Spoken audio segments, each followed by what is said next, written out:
তাদের আবেগ ছিল, ভক্তি ছিল, সেই ভক্তিতে তারা ডাকতেন। এখন হয়তো মাইক আছে, হারমোনিয়াম আছে, খোল আছে, ঢোল আছে, স্টেইনার আছে, দোতারা আছে, তাই না? কিন্তু সেই ভক্তির কিন্তু ঘাটতি আছে, আছে না? সেই যে একটা ভক্তি, সেই যে তীব্র ভক্তি, সেই বিশ্বাস, সেইটা নেই, থাকার উপায়ও নেই।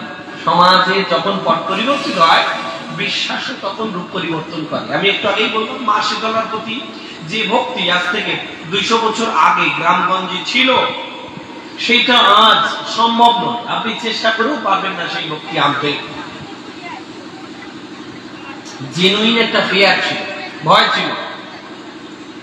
গৌরাঙ্গ আসার পরেই এদেশের চণ্ডী, শীতলা, ষষ্ঠী, এই সমস্ত দেবতা প্রভাব কমে যেতে লাগলো। মঙ্গল চণ্ডীর প্রভাব, চণ্ডী মঙ্গল হতো না, মনসা মঙ্গল, চণ্ডী মঙ্গল, ধর্ম মঙ্গল, এই সমস্ত ধর্ম মহাপ্রভুর আগেই বাংলায় বেশি ছিল। বৈষ্ণব ধর্ম এতটা ছিল না। আমি কয়েকজন যেমন চণ্ডীদাসের নাম আমরা করতে পারি মহাপ্রভুর আগে, কিন্তু এত বেশি শ্রীকৃষ্ণের নাম গান বা এত বেশি বৈষ্ণব ভাবাপন্ন ছিল না, বরঞ্চ তন্ত্র ভাবাপন্ন ছিল। মায়ের পূজা বেশি হতো।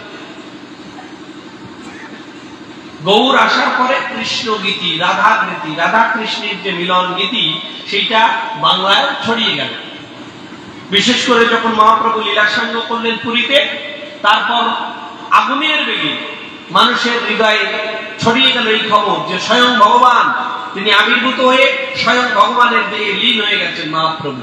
সেটা হয়েছে কিনা, কি হয়েছে, সেসব ঐতিহাসিক যারা চর্চা করছেন তথ্য উপাত্ত সহকারে বলবেন।